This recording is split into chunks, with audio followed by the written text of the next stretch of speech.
Boa noite, estamos começando mais um programa Contestando pela TV Brasil Central e também pela TV Assembleia Legislativa do Estado de Goiás. Essa parceria entre essas duas emissoras que todo domingo à noite traz um programa para você com convidados especiais para falar dos melhores assuntos que aconteceu de melhor na semana no mundo jurídico, no mundo político, sempre com um grande especialista. Hoje nós temos aqui um colega, Dr. Levi Rafael, que além de advogado esteve à frente do PROCON de 2022 até recentemente, até esse ano de 2024.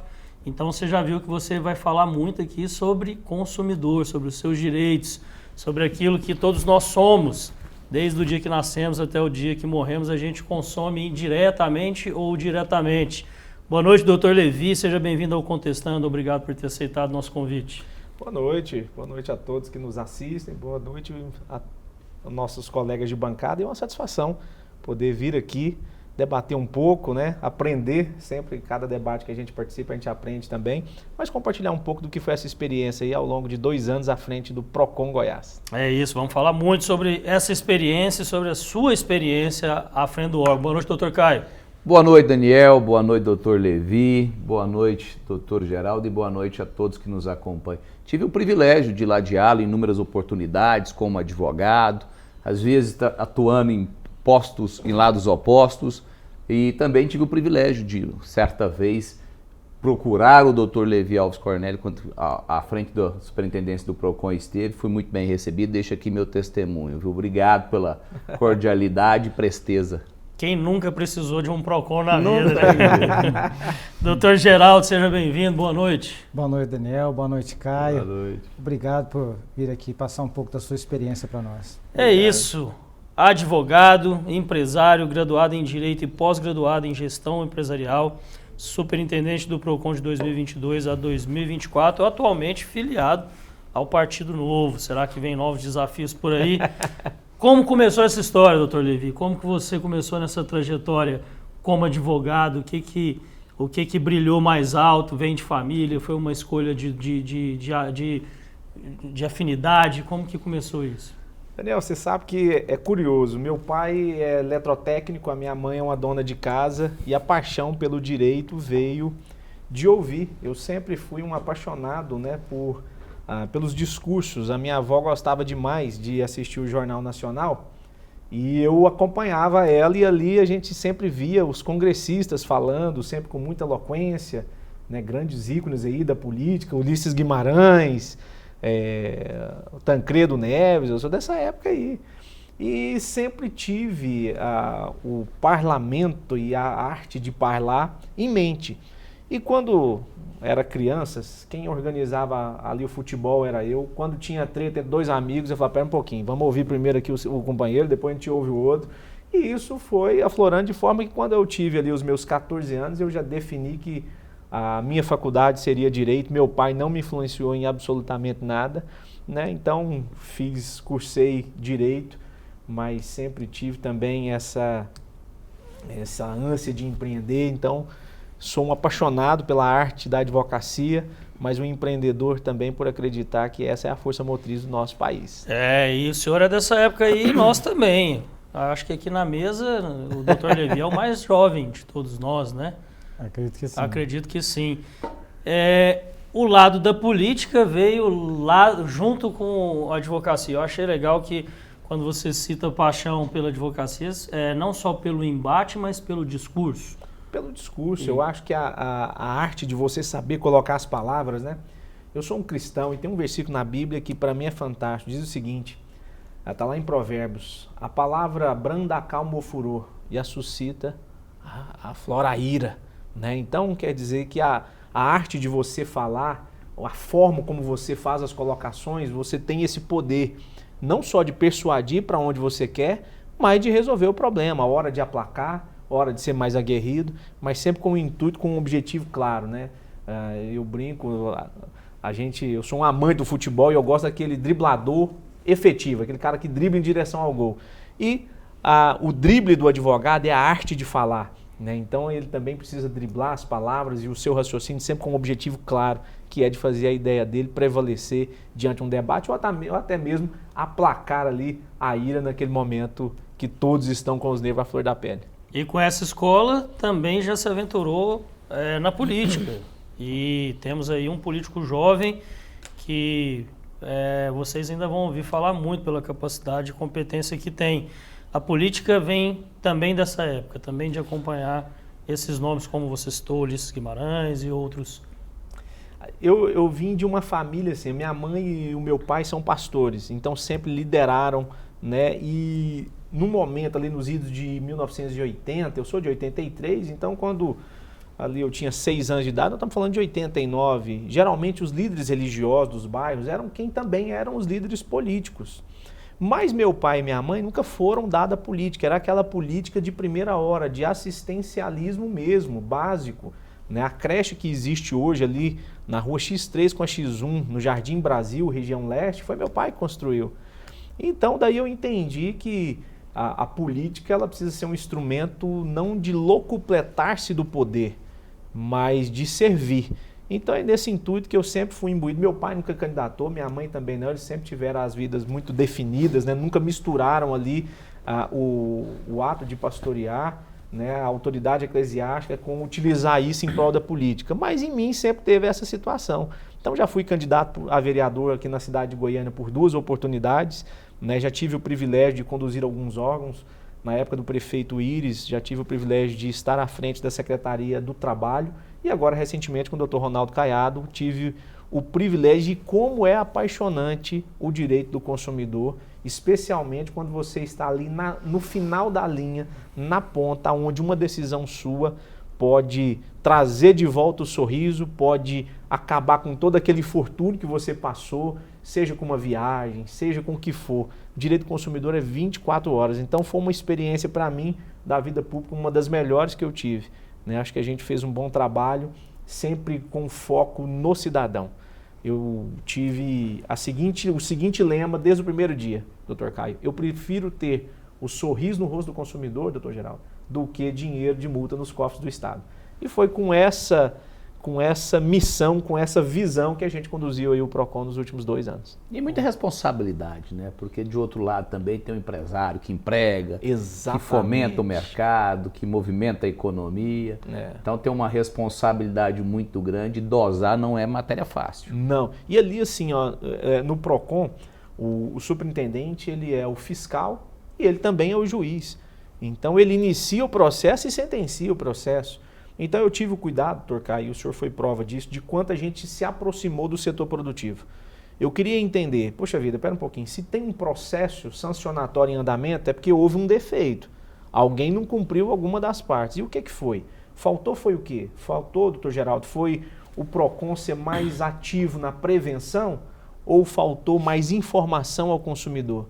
Então nós aproximamos de todo o setor produtivo. Nos aproximamos da FEComércio, nos aproximamos do Sindlojas, nos aproximamos da ACIEG. Eu passei a ouvi-los mais para que a gente pudesse antecipar ali os problemas que a gente recebia. Por exemplo, eu assumi o PROCON em março de 22, então eu peguei todas as datas comemorativas, todas, né? Passou ali março, aí já vem aqui o Dia das Mães, que é maio, a primeira grande data comemorativa, e eu percebi, Daniel, que logo depois dessas datas comemorativas, chovia de reclamação. Eu falava, gente, mas o que está acontecendo?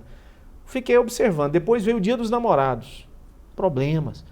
E quando chegou ali no segundo semestre, que todo mundo já fica ansioso pela Black Friday, aí eu me antecipei. Eu falei, olha, nós vamos fazer uma cartilha. E ao invés de irmos a campo fiscalizar, nós vamos fazer um trabalho preventivo. Então tiramos os coletes e os distintivos de fiscais, colocamos, aproveitei que era a Copa, colocamos ali as roupas de verde e amarelo do PROCON e fomos a campo, inclusive eu à frente, distribuindo ali as cartilhas. Fizemos 2 cartilhas, chama Fornecedor Consciente, Consumidor Responsável, aonde a gente deixou claro as regras para ambas as partes. Montei toda uma operação, porque eu falei, vai chover de reclamação. E, para nossa surpresa, não tivemos nenhuma reclamação na Black Friday de 22, foi um sucesso, em parceria naquela oportunidade com o Sindlojas, né, com a CDL Goiânia. Então aí eu entendi, doutor Caio, que o que vale realmente é a prevenção, é a gente orientar as partes dos seus direitos e deveres.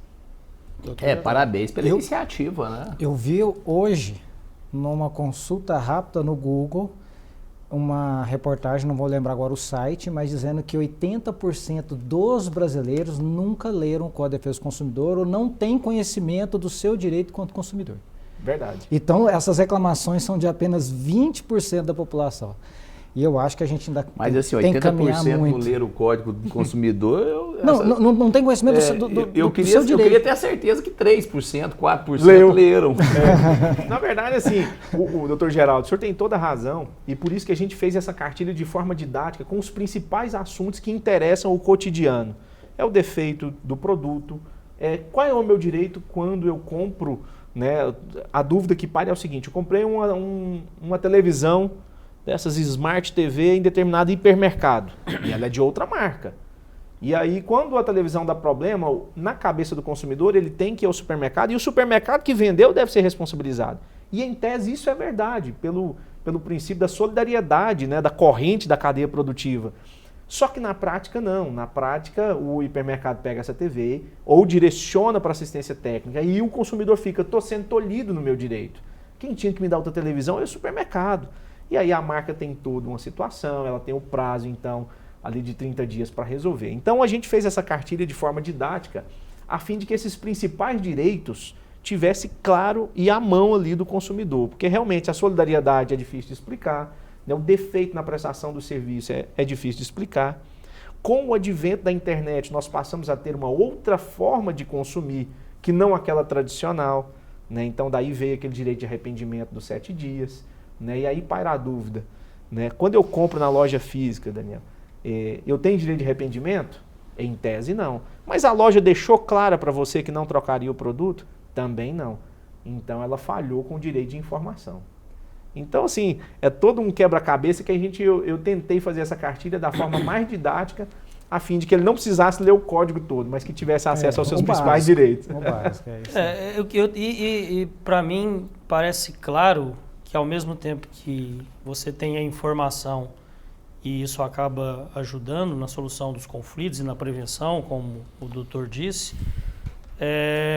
você também tem um outro lado que é quanto mais tecnologia, quanto mais informação você tem, mais formas também você tem de fazer com que o consumidor acabe entrando em algumas ciladas.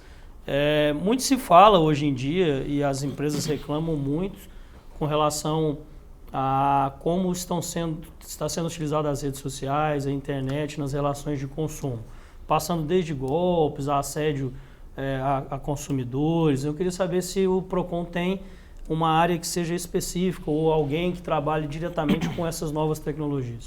Olha, Daniel, durante a nossa gestão, nós fizemos algumas inovações no PROCON.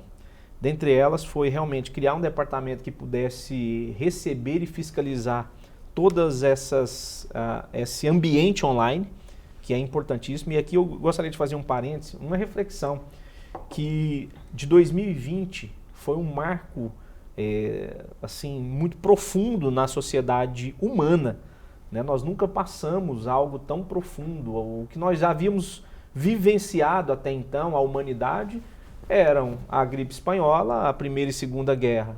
Né? Passado disso aí, e obviamente de forma mais catastrófica, o Holocausto, enfim. Mas nós nunca tínhamos passado algo tão significativo como foi a pandemia. E se você pegar a timeline aí da humanidade do século XX para cá, todas as vezes que o mundo tem um grande fato histórico, acontece muda-se comportamentos. Impulsiona a transformação. Impulsiona a transformação. Então, o que a pandemia da Covid-19 fez em 2020 foi avançar 10 anos em 2. Nunca se precisou tanto de internet. Eu e o Dr. Caio militamos na área condominial, né? Era surreal nós falarmos numa assembleia online, e foi o que salvou.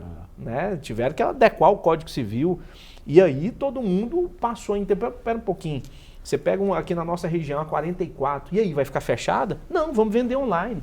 Então criou-se um ambiente virtual que ele é um caminho sem volta, e foi lucrativo, ele é barato do ponto de vista do lojista. Grandes redes, inclusive uma genuinamente goiana, está abandonando as lojas físicas para ir para o mercado online. né? Hoje... E as vantagens estão até nos anúncios. Total. Preço de loja, preço de internet. Então, Daniel, isso foi um fato que a gente não deve deixar de observar. Então, dito isto, o ambiente virtual se tornou uma grande terra de ninguém, sem muita regulamentação, e eu tenho até medo de falar essa palavra de regulamentar a rede social, porque o viés político está muito aflorado, né? Então, quando a gente fala em regulamentar, e outro dia eu estava, Torcai, numa palestra na OAB, lá na Comissão de Direito do Consumidor, falando exatamente sobre algumas inovações, né? Que alguns cases que estão batendo a nossa porta em virtude da internet que nós ainda não temos uma solução. Você quer ver um exemplo? Hoje, o Instagram é a maior vitrine do mundo. Se você quiser vender algo hoje, tem que ser via Instagram, né? Em alta escala. E os influencers, eles se tornaram não garoto propaganda que apenas apresentava a marca, mas eles são o próprio canal de venda.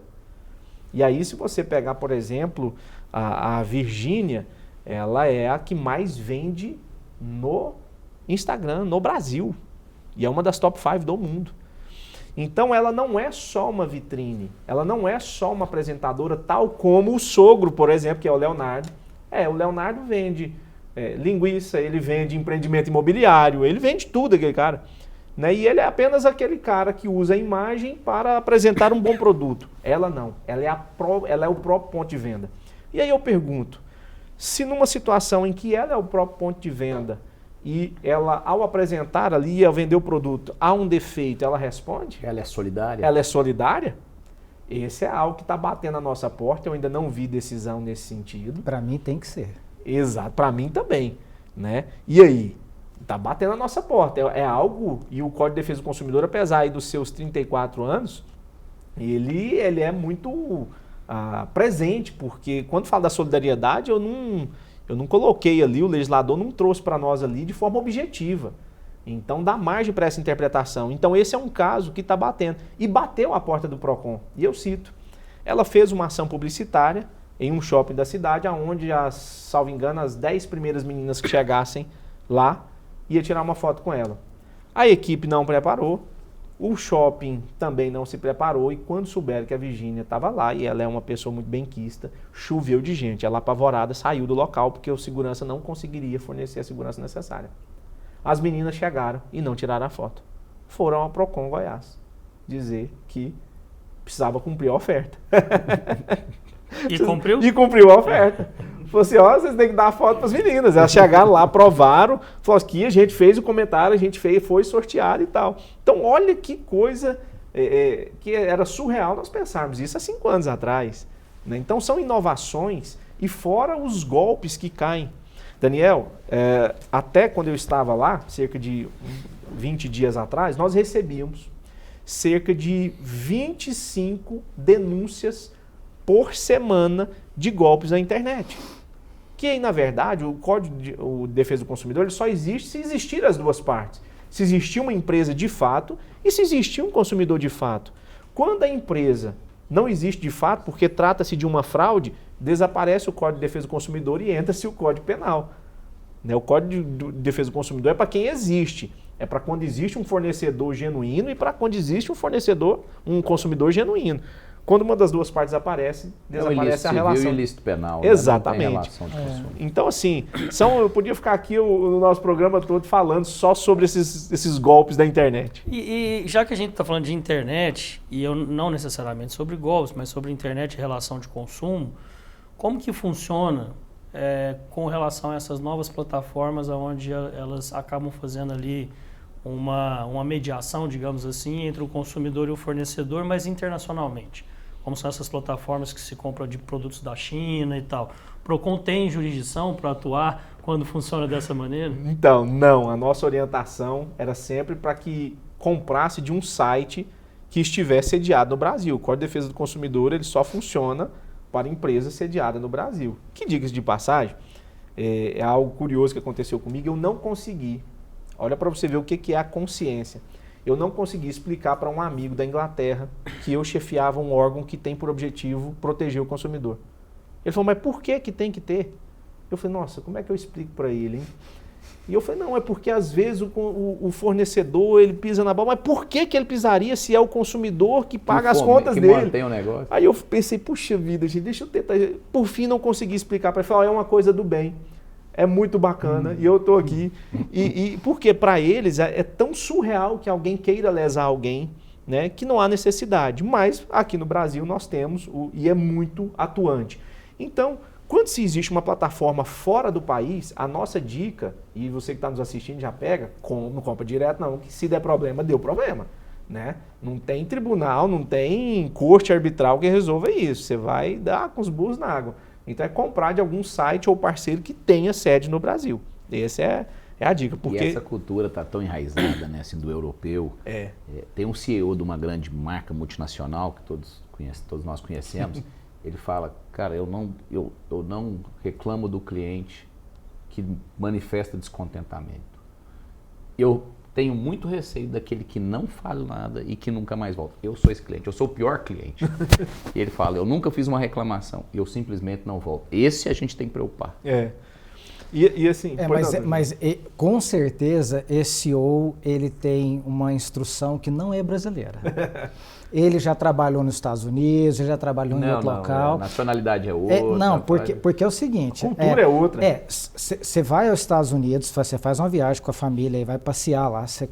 Aconteceu comigo, eu comprei um tênis numa cidade, botei no pé, experimentei e tal.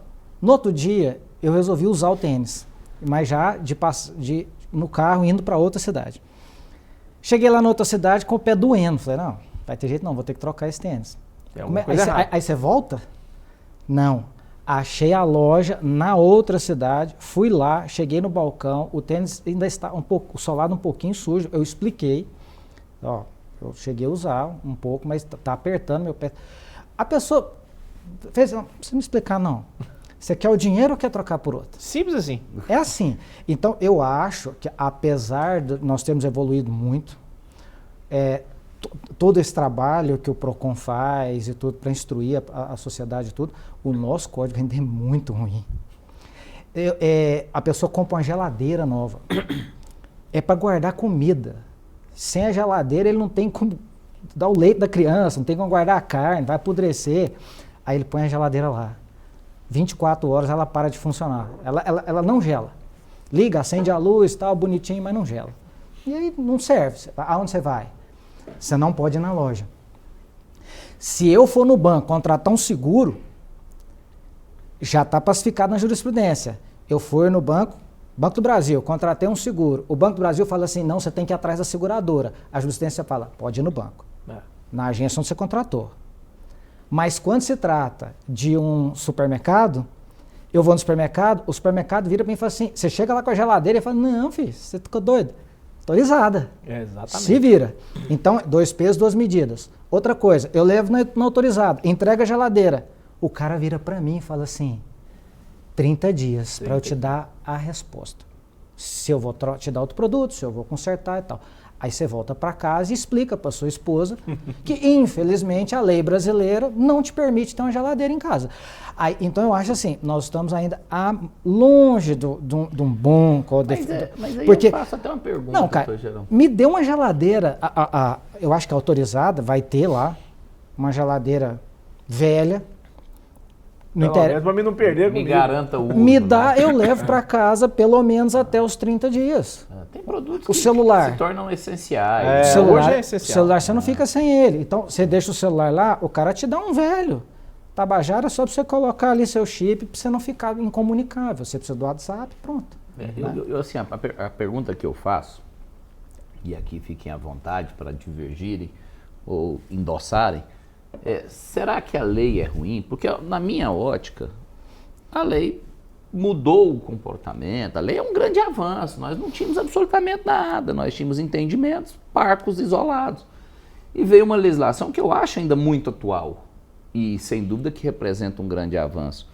Mas naturalmente a gente tem as transformações, tem as mudanças. Então minha crítica não é em relação à lei, eu acho que a crítica vai muito mais ao encontro do que o Dr. Levi falou, no sentido de que há que ter um trabalho preventivo, há que ter uma melhor orientação e também uma melhor orientação do consumidor, porque se o consumidor fala, se essa marca não não me atende a contento, não me responde da forma que eu gostaria. Essa marca não me serve. E o brasileiro não tem essa memória, infelizmente. Ele não se desvencilha daquela marca, ele não se desvencilha daquele produto. Ele não desvencilha nem do político dele. Se você perguntar para quem votou na eleição passada para o último vereador, ele não vai se lembrar, a grande maioria, né? Aí nós vamos entrar na questão da lei, da evolução da lei ou da finalidade da lei estar sendo cumprida e também da cultura das empresas. Porque me parece que quando uma empresa ela age de forma errada e a pessoa sabe que está errada, ou então a pessoa consulta um advogado, o advogado fala, não, está errada, e ela continua agindo assim, talvez seja porque de cada 20 que ela age de maneira errada, só um procura os seus direitos. Né? Então, no montante, ela acaba ganhando de toda forma. Eu não posso acreditar, Daniel, que uma empresa se preste a todo um trabalho de constituir a empresa, a linha de produção, cujo objetivo princípio seja lesar o consumidor. Obviamente que nós estamos falando aí de processo e procedimento que vão haver falhas. Agora, a gente precisa dar uma resposta quando a falha acontecer, né? Uma resposta que possa parecer pelo menos razoável, porque é inevitável, né? Por exemplo, você já percebeu, reparem, quando você chega num hotel, especialmente um hotel, um resort, a boa prática diz que o ar-condicionado deve estar ligado, a lâmpada acesa e a televisão ligada. Por que isso? É para evitar a reclamação sua, porque a lâmpada está aqui funcionando agora. De repente ela queima. Então, se a lâmpada não estava funcionando quando você chegou, a impressão que dá é de desleixo. Mas quando a lâmpada queimou e você viu, poxa, eu cheguei e estava funcionando, acontece. Então é a forma de lidar com o problema que muda tudo. E aí o que eu percebi? Eu concordo com o Dr. Geraldo quando ele diz o seguinte, olha, poxa, tinha que dar uma saída. Né? E é isso, talvez as empresas não estejam preparadas para dar a resposta tão rápida quanto acontece na Inglaterra, na Europa e nos outros países. Né? E o que eu percebi? É que de fato há vamos dizer assim, um distanciamento com o consumidor. Uma grande marca, uma das mais famosas de celulares, me procurou e pediu para que eu fizesse um levantamento sobre o que eles tinham de multa no Procon. E eles tinham lá cerca de R$700 mil em autuações já finalizadas, doutor Caio, processo. E aí a advogada veio, doutor, o que dá para fazer? Eu falei, imprimir o DARE e você pagar. Agora não dá mais para fazer. Aí ela ficou assim, mas qual é a saída? Eu falei, agora não dá, mas para os próximos dá. Eu tive o cuidado de pegar por amostragem alguns dos processos. Peguei 10 processos que geraram multas de mais de R$200 mil, que com R$10 mil eles resolveriam. Então eles preferiram pagar para ver do que resolver. Eu estou falando que foi multa de autuação de R$10 mil por conta de um defeito no aparelho de R$1.500. Então, sim, talvez o que falte para o empresário é ele ter uma praticidade e o senso de não gastar energia em coisa que deu problema. Eu ainda acredito na boa-fé de quem abre uma empresa, né, de quem constitui o comércio para obter lucro. Posso acreditar, a não ser que foi igual às empresas de falso consórcio, que nós fechamos 32 no estado de Goiás. Não, aí realmente é um... Não, ali tudo bem. Eu cito mais pela cultura, na prestação do serviço mesmo, né? Me parece que em alguns casos, não em todos os casos, e eu não estou dizendo aqui que as empresas fazem isso de má fé, mas me parece que justamente pela falta de acesso à legislação, de conhecimento, que as empresas meio que, não só as empresas, mas existe essa cultura de que, olha, eu estou fazendo uma coisa que não é certa, é errada, ou não é um entendimento jurídico, mas muito poucas pessoas vão procurar o seu direito, né? Muito poucas pessoas vão procurar restabelecer aquilo e acaba se ganhando de qualquer forma, né? Porque se poucas pessoas procuram, o gasto que ela vai ter com essas pessoas que procuram é menor do que se ela ajustasse para todos. Sim. Você lembra de quando a gente viajava, antigamente, e aí nós 4 aqui viajávamos nessa época, que tinha sempre um carinha de avião, né? A gente viajava de avião, tinha sempre um carinha que conferia se a etiqueta que estava na sua mala era sua mesmo, a fim de evitar que houvesse os extravios. Aquele cara custava uma fortuna. Nós estamos falando de gente custa caro, nós estamos falando de hora extra, nós estamos falando de insalubridade, nós estamos falando de coisa trabalhista. E aí as companhias aéreas fizeram a teoria do risco. Falaram, pera um pouquinho, Mesmo com esse cara fiscalizando, que custa para nós uma fortuna, ainda há os extravios. Então vamos fazer o seguinte, vamos tirar esse cara e vamos indenizar. E vamos indenizar. E deu super certo. Né? Porque assim, de cada 10 malas extraviadas, 2 procuram a empresa, né? Ela já tem ali a tabela dela do que ela vai te indenizar. Se você estiver carregando algo de valor, declara no ato que você estiver despachando. Ó, meu computador aqui custa 10 mil reais, 12 mil reais. Ah, então declara, tá aqui, eu estou carregando, além das suas roupinhas aqui, o computador de 12 mil.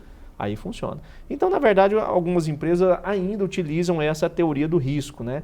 Já ali no seu business plan anual, ela já deixa um budget, já deixa um orçamento específico apenas para essas indenizações. Eu queria acrescentar mais uma coisinha, que concordo com o Caio com relação à cultura. A minha crítica é pontual a esses 2 artigos do CDC, que eu acho que poderiam ser melhorados. Já tem 30 anos, a gente já viu pela experiência que não vai mudar, o empresário vai continuar respeitando os 30 dias, já que é direito dele. Então eu acho que poderia mudar. Agora, culturalmente, o brasileiro é o péssimo consumidor, mas péssimo. Vou comparar ele com um dos piores países. O exemplo que o senhor deu, por exemplo, do tênis, muita gente poderia dizer que se no Brasil funcionasse dessa maneira, a pessoa compraria um tênis, um sapato, iria em algum ambiente, depois devolveria. Ia na festa.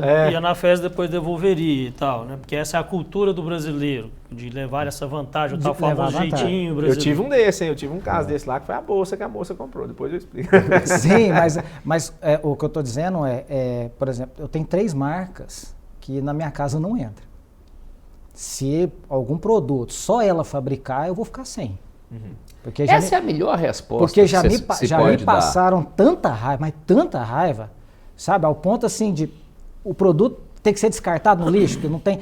Tipo, em 1 ano de garantia, ele foi 4 vezes para o conserto, voltou.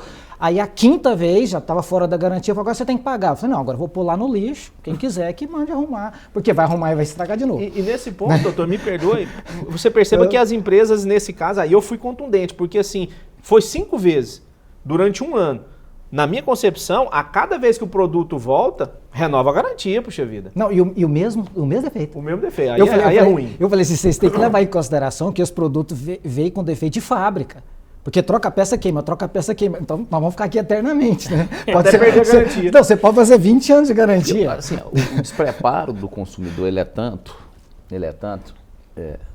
minha companheira, eu a tenho como uma mulher muito bem esclarecida, tenho um profundo respeito, ela é uma grande profissional, atua na área do direito do trabalho. Outro dia ela me fez uma compra de um fogão, aqueles para uma área externa lá de casa, aqueles fogão, cooktops. E ela comprou e uma das chamas não funcionava. Falei, beleza, procura autorizada. Mas não tô achando autorizada.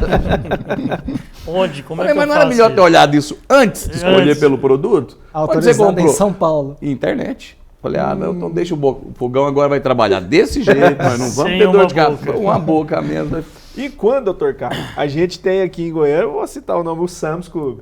E lá tem eletrodoméstico, tem alguns aparelhos eletrônicos que não são fabricados no Brasil.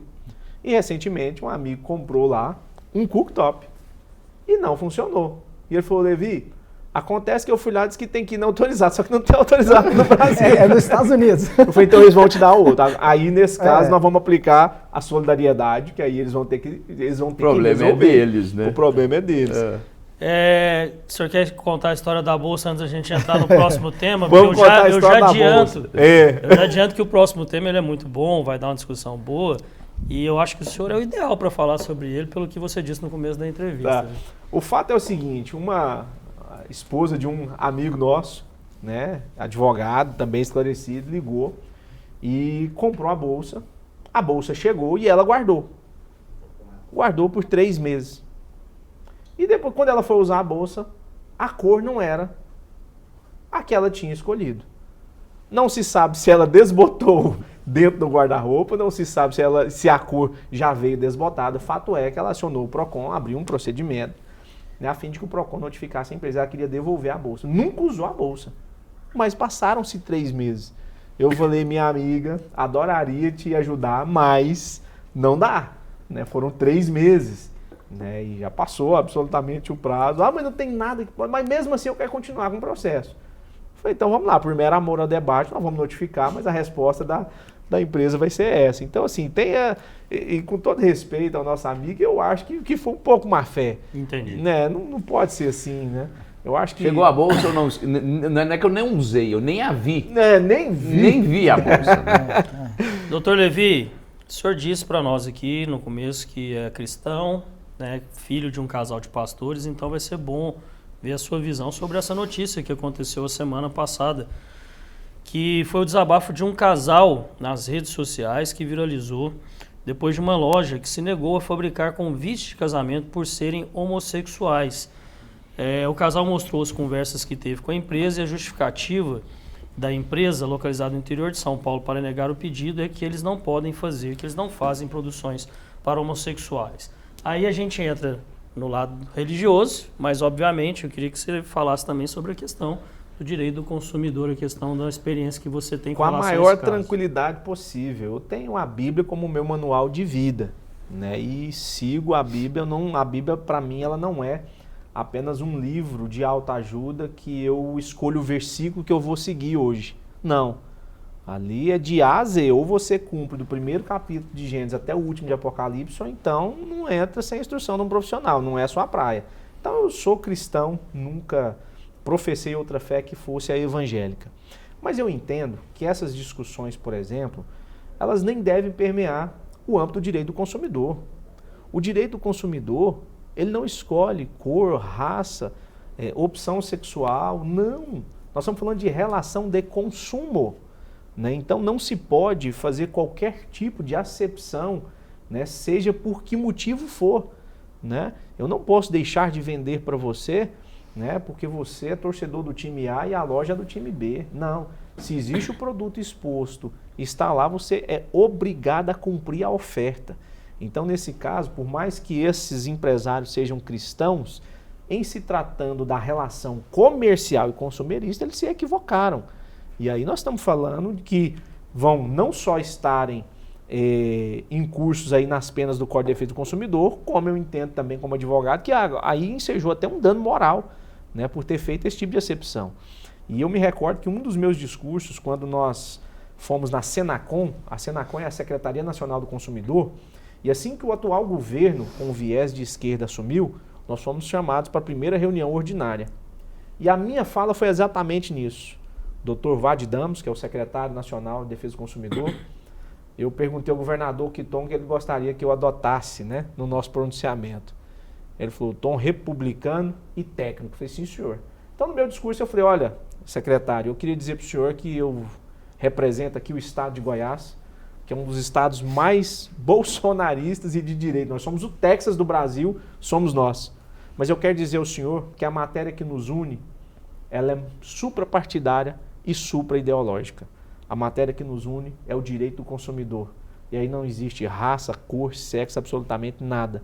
Então o senhor conte com o estado de Goiás para todas as ações que tiverem por objetivo a defesa intransigente do direito do consumidor. Então, se nós formos para outro campo, aí tudo bem. Agora, no campo consumerista, infelizmente, esses empresários, por mais que tenham as razões deles, foi uma atitude totalmente equivocada. E eu até faço uma pergunta. Tem um setor que ele é muito pouco privilegiado no nosso país, que é o setor dos bancos. Uhum. Esse não tem regalia nenhuma, não afere nenhuma vantagem. A legislação para a sociedade é 12%, lei da usura, não sei o que, banco é 12 ao mês. Então existe uma diferenciação muito grande nas tratativas. O banco, ao seu turno, também ele pode. Eu não conheço outro exemplo. Para mim é o único exemplo que eu me recordo de que, de ofício, pode dizer para você, não quero mantê-lo como correntista. Inclusive estou encerrando sua conta. Porque todas as demais empresas, todos os demais segmentos da sociedade não pode fazer qualquer acepção ao consumidor, mas os bancos podem. Isso realmente, de fato, existe. E eu passei por um caso desse também, onde uma grande empresa, que inclusive com movimentações e consórcios de 2 milhões em andamento aprovado, o banco simplesmente notificou e falou, nós não temos interesse na sua conta. Por uma estratégia comercial, nós não temos interesse na sua conta. né? Mas não deu qualquer justificativa. E aí, assim, lá, como o doutor Caio falou, os bancos, eles têm assim, eles estão no outro patamar, né? Que não é dos réis mortais, eles podem tudo, absolutamente tudo. E eu fui contundente com eles também, enquanto estive na direção do PROCON, por entender que não é bem assim que a banda deve tocar. Então, assim, de fato, doutor Caio, os bancos, eles, por exemplo, eles negam financiamento sem qualquer justificativa. Não, o senhor não encaixa no nosso perfil, né? Aí lá tem toda uma questão subjetiva, que é o perfil de pagador, o score e etc. Eles fazem ali um mise-en-scène, mas na verdade eles emprestam dinheiro para quem quer. Agora, mas até a questão da concessão ou não do crédito e saber oferir o que é que você teria de crédito ou não, acho que até caberia. Agora, você não pode nem ser correntista do banco, não interessa, você não pode ter uma poupança. Não. Você não é parceiro, você não é cliente. De fato, essa é uma lacuna. É uma lacuna que realmente eles têm essa prerrogativa e não há o que se possa fazer. E no caso, a pessoa era correntista, né? Muitos anos. Com aplicações, inclusive. Com aplicações, nesse caso. E aí, de repente, se torna indesejável. Então, assim, nós estamos vivendo uma sociedade hoje, Daniel, onde os nervos estão à flor da pele com absolutamente tudo. Com absolutamente tudo. Principalmente nesses conceitos, que cada um tem um conceito de direita e esquerda. Outro dia eu fui questionado numa rádio se eu era de direita e de esquerda. Eu falei, eu não sei qual é a sua concepção. Eu vou dizer qual é a minha vida e você tira as suas próprias conclusões, né? Eu sou branco, casado com uma esposa, desse relacionamento eu tive 2 filhos, né? Eu sou fruto também de um relacionamento de um homem e de uma mulher, professo a fé cristã, sou armamentista porque tenho porte de arma e ando armado, também na sua concepção, devo ser um latifundiário porque tenho uma propriedade rural. Não, Levi, você é de extrema direita. Então, assim, você passou muitas informações. Passei muita informação. Você é de extrema direita. Então, assim, no direito do consumidor não existe se tem um local onde todos devem ser tratados com igualdade, é na relação de consumo. E aí a gente entra no outro ponto, até conversava com o doutor Geraldo antes do programa, no caso do empresário, da pessoa que está fazendo a prestação de serviço, dela não se sentir à vontade por questões pessoais, por questões religiosas e tal, ela tem alguma coisa que ela pode fazer, ela tem algum tipo de ação que ela possa tomar, porque a gente falava sobre a religião em si e sobre a questão de fé, dos dogmas. Sim. Isso são coisas que você não mexe, são imutáveis. Né? Mas existe essa discussão também. Por exemplo, existem pessoas que dizem eu sou homossexual, mas eu gostaria de me casar na igreja católica, mas a igreja católica não me aceita, ou na igreja evangélica. Ela não cumpre o dogma daquela igreja. Mas e o empresário? E a pessoa que quer fornecer um serviço, mas ela não gostaria de ter eu vou dar o nosso exemplo. Nós 3 aqui somos advogados e por vezes nós já refutamos alguns clientes, por entender que a causa não nos interessa, por entender que, poxa vida, isso aqui é tão pequeno e meu tempo, não vou... A gente simplesmente não vai dizer o motivo pelo qual nós não vamos patrocinar essa causa. Mas nós simplesmente dizemos, olha, entendi o seu caso, mas eu não consigo te atender nesse momento. Ponto. Né? No começo da minha carreira, a gente ainda fica meio clínico geral, né? Tentando navegar em alguns mares, e aí chegou para... O que sobra é tempo, falta é oportunidade. Exatamente. É tudo. E aí um dia chegou para mim um caso na esfera penal, onde um cara tinha matado, parecia coisa de filme mesmo, e na época deu até no Marcelo Rezende lá, né? Pensar no seguinte. Era um cara que tinha matado a amante e forjado a cena do crime para parecer um suicídio. E eu fui com ele até quando eu desvendei o mistério. Falei, nossa, velho, foi o cara mesmo. Então me senti desconfortável em prosseguir com o patrocínio, talvez pela inexperiência, né? Porque a gente defende o direito, não é a pessoa. É a pessoa que tem o direito de ter ali um processo. Mas pela minha inexperiência, eu me conduí tanto quando eu montei o quebra-cabeça, Caio, que eu falei, eu não dou conta. Eu não dou conta de ir para um tribunal de júri, onde eu sei a resposta. Eu não consigo passar disso aqui. E eu chamei ele e falei, amigo, eu estou convicto. Fui muito transparente com ele, Caio. Eu falei, eu vim até aqui, eu estou convicto de que aconteceu isso e isso e isso, e eu não consigo patrocinar você mais. Simples assim. Então, às vezes, se um empresário, por exemplo, vamos imaginar que eu vou conjecturar, vamos imaginar que esse empresário seja um cristão, um evangélico que tenha dito o seguinte: eu não vou participar desse casamento colocando a minha arte, que aquelas letras são lindas, né?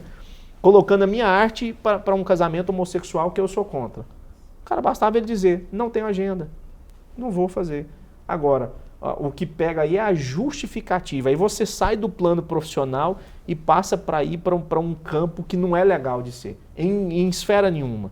Né? Eu já cansei, hoje com a experiência que a gente refuta cliente todos os dias, eu não consigo atender, amigo. Não consigo atender, olha, acho que você devia procurar um outro profissional mais adequado, com mais expertise, né? Mas agora justificar, não, porque sua causa é muito barata e você não tem dinheiro para me pagar. Poxa vida. Né? As seguradoras fazem isso muito bem, né? Quando ela não quer fazer o seguro da sua caminhonete, ela coloca 30 mil o seguro. Pronto, é um não bem dado. O preço faz isso, né? Vamos passar aqui, então. Eu tenho uma dúvida. As companhias aéreas são as campeões de reclamação? Acredite, não são. Não são? Não são. As companhias aéreas, apesar de quando dá o transtorno, é um transtorno gigante, né? Porque a gente ou está num compromisso, ninguém tá à toa e fala, vou ali fazer uma viagem de avião. Não. Ou é uma viagem que você programou, ou é um trabalho que nós advogados temos, etc. Quando dá problema, eles são muito definidinhos com os procedimentos padrão deles. Raramente foge assim de alguma situação, até porque o órgão que regula é muito rígido e as multas deles, eu estou falando de cassação da permissão.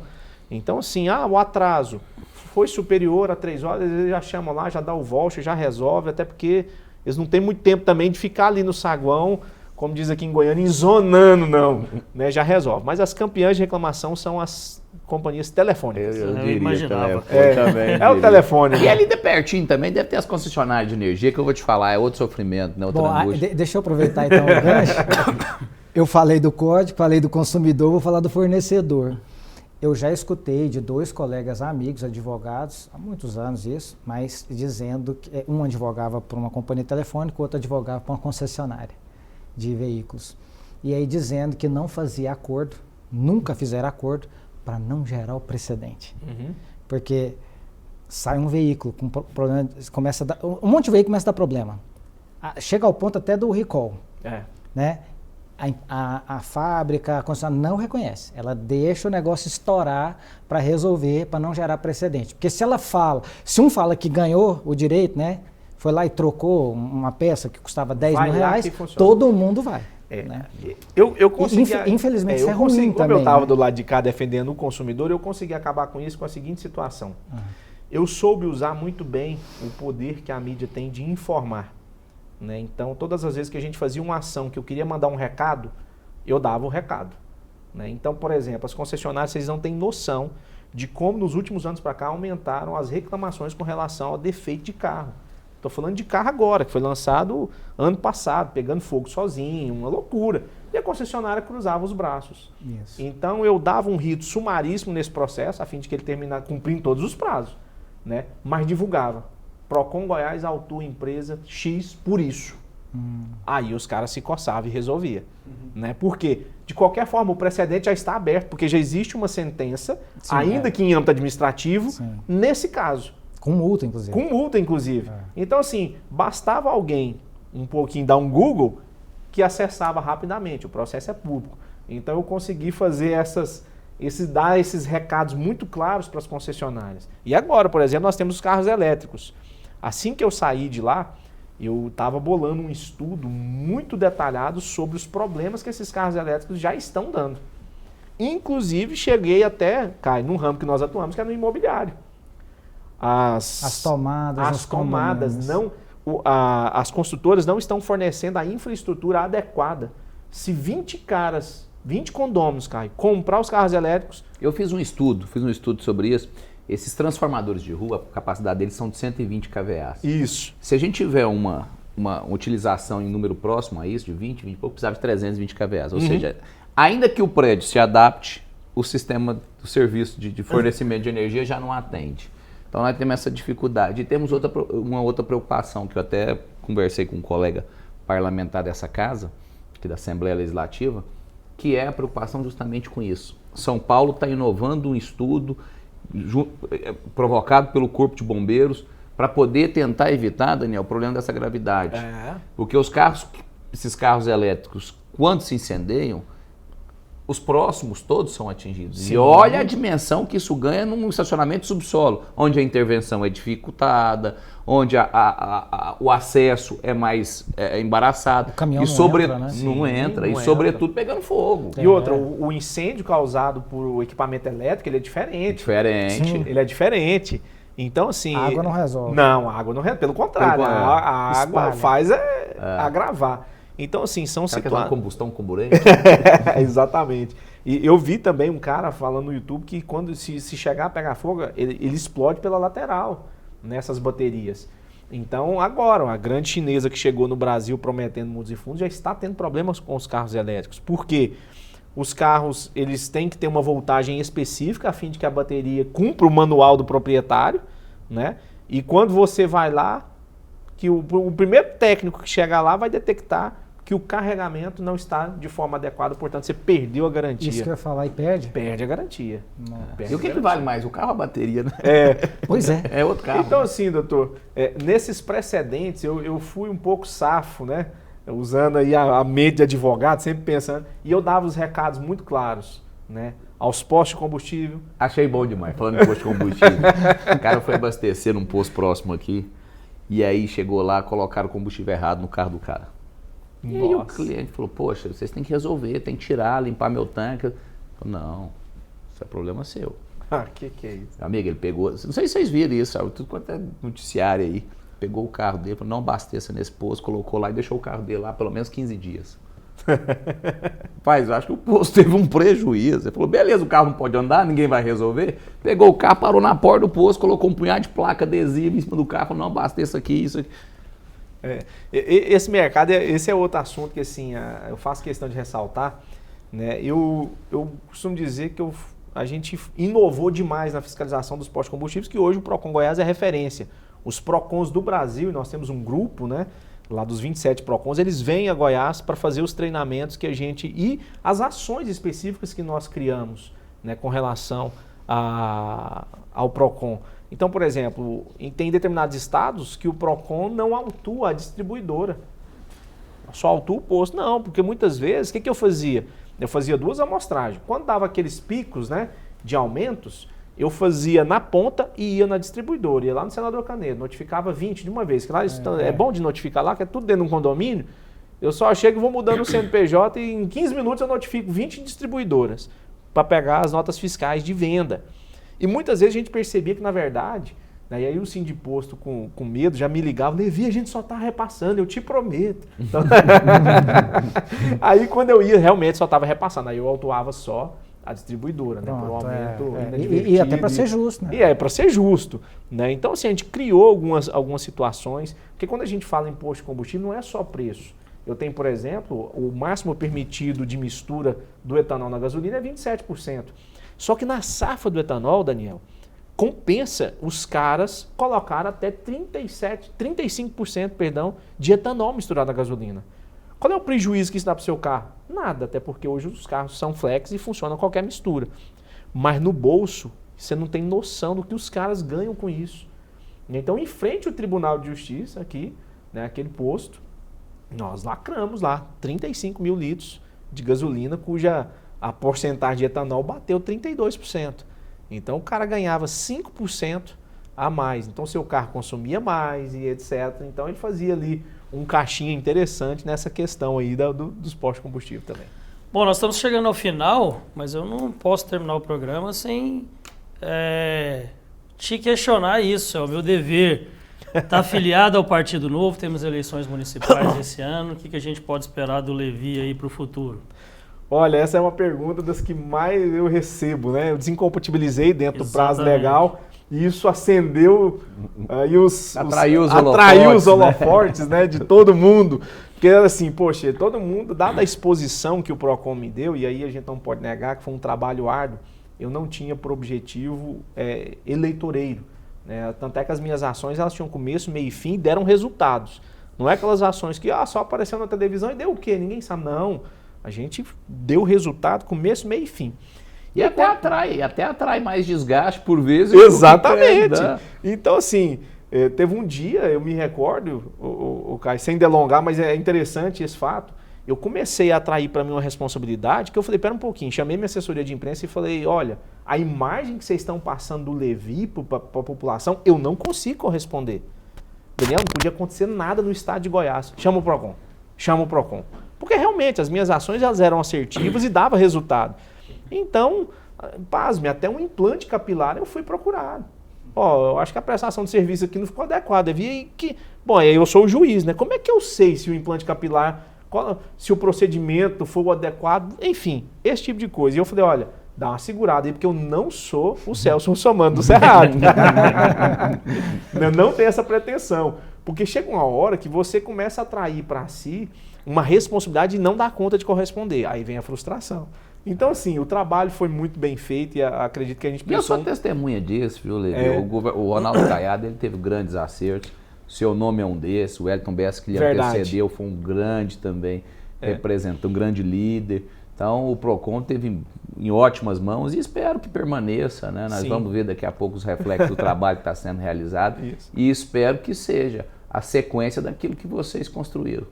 Então, assim, Daniel, desincompatibilizei dentro do prazo legal, estando filiado, cumprir todos os requisitos aí de ser candidato. Então, muito se especula, né, sobre o Levi. Está credenciado. Está credenciado. Né? Está credenciado. Um jornal falou, o Levi filiou no Novo e vai vir disputar a prefeitura. Eu falei, gente do céu, calma aí. Você já é candidato a prefeito? Prefeito, né? E aí o outro falou, não. Sinal de prestígio, bom demais. O Novo é de direita e o Levi, o Gustavo Gayer é meu amigo pessoal, a gente anda de moto junto. O Levi está muito junto com o Gayer. Pode ser que o Levi seja vice do Gayer. Né? Então, assim, eu acho que há essa expectativa.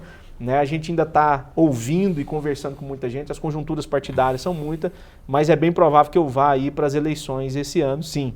Né? Seja como candidato a vice em alguma chapa, existe essa conversa também, ou seja como candidato a vereador. Eu acredito que a visão que eu tenho da Câmara é que ela pode escolher dois caminhos, ou ela foi omissa ou ela foi conivente com essa atual gestão. Né? Não dá para entender que tenha acontecido uma gestão tal como foi a do atual prefeito, sem que a Câmara tenha feito nada.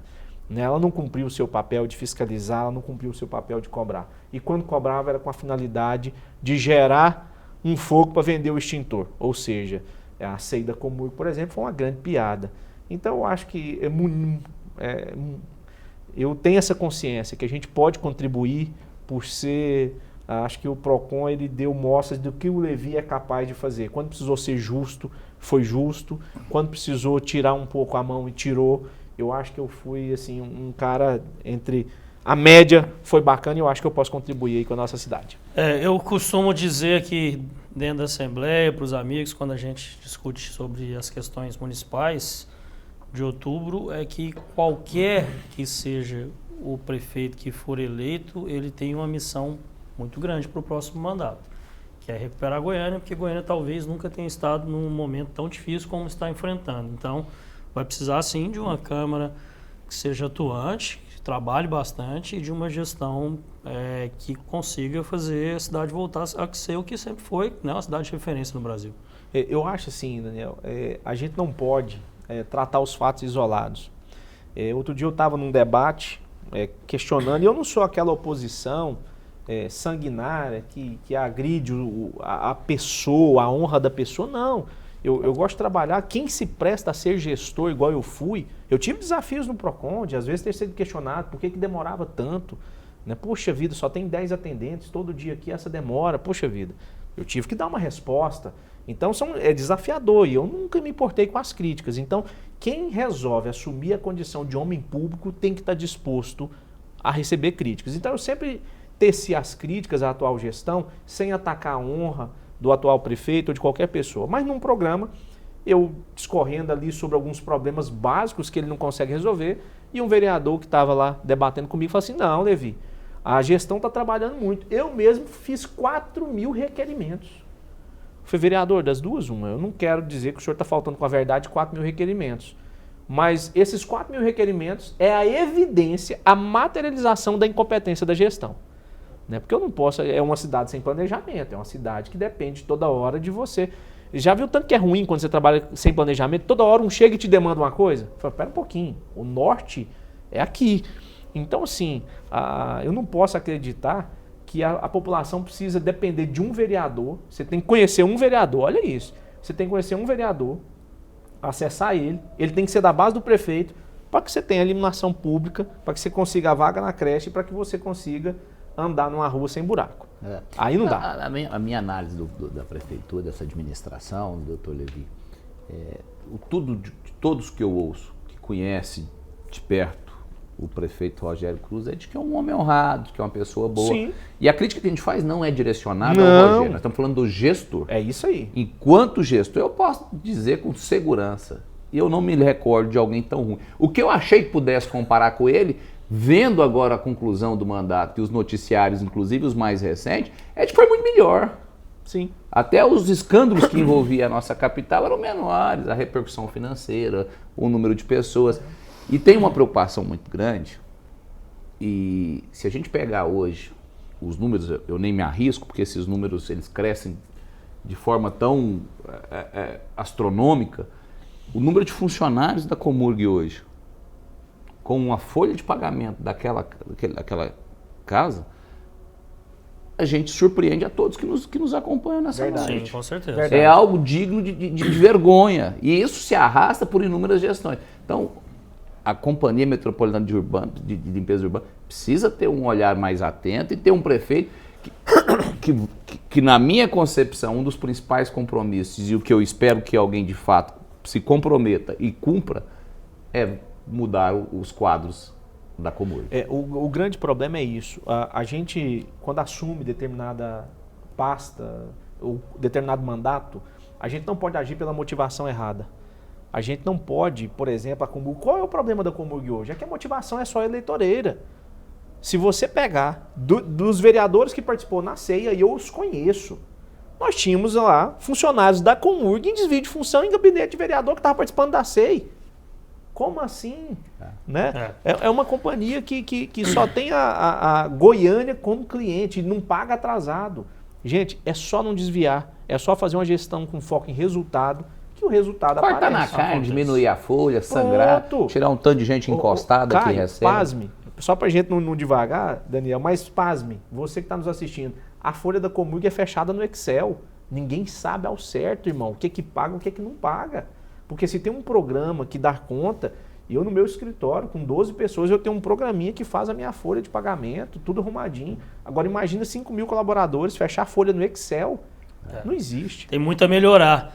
Levi, obrigado pela presença. Seja sempre bem-vindo aqui ao Contestando, Brasil Central.